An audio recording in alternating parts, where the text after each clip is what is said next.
غیر قانونی طور پر بھارت کے زیر قبضہ جموں کشمیر کے گرمائی دارالحکومت سری نگر میں ایک غیر کشمیری ہندوتوا کارکن کی طرف سے نبی آخر الزماں حضرت محمد صلی اللہ علیہ وسلم کی شان اقدس میں گستاخی کے خلاف زبردست احتجاجی مظاہرے ہوئے۔ مظاہرین نے، جن میں گورنمنٹ میڈیکل کالج سری نگر کے طلباء اور ڈاکٹرز بھی شامل تھے، سوشل میڈیا پوسٹ میں حضور نبی کریم صلی اللہ علیہ وسلم کی شان اقدس میں گستاخی کے خلاف احتجاجی مظاہرے کیے۔ مظاہرین نے خبردار کیا کہ اگر قابض انتظامیہ نے مجرم کے خلاف کوئی کارروائی نہ کی تو اپنے احتجاج میں مزید شدت لائیں گے۔ کل جماعتی حریت کانفرنس نے اس توہین آمیز فعل کی شدید مذمت کرتے ہوئے کہا ہے کہ کشمیری مسلمان کسی کو بھی اپنے مذہب کی توہین کرنے کی اجازت نہیں دیں گے۔ حریت ترجمان ایڈوکیٹ عبدالرشید منہاس نے سری نگر میں ایک بیان میں کشمیریوں پر زور دیا کہ وہ کل نماز جمعہ کے بعد اس گناؤنی جرم کے ارتکاب کے خلاف اپنی مساجد کے باہر مظاہرے کریں۔ متحدہ مجلس علماء جموں کشمیر نے، جو میر وائز عمر فاروق کی زیر قیادت دینی اداروں کی ایک انجمن ہے، نے ہندوتوا کارکن کے خلاف سخت کارروائی کا مطالبہ کیا ہے۔ احتجاج کا سلسلہ اس وقت شروع ہوا جب سری نگر کے ایک میڈیکل کالج میں زیر تعلیم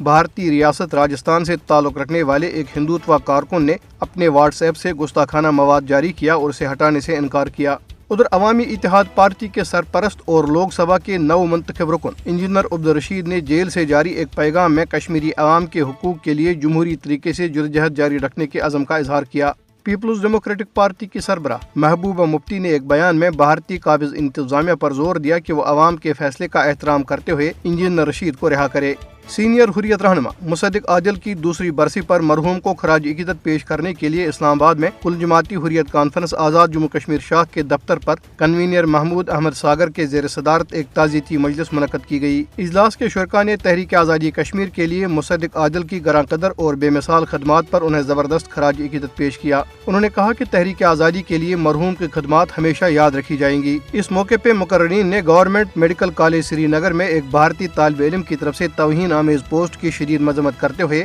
گستاخ طالب علم کو فوری طور پر گرفتار کر کے سخت سزا دینے کا مطالبہ کیا۔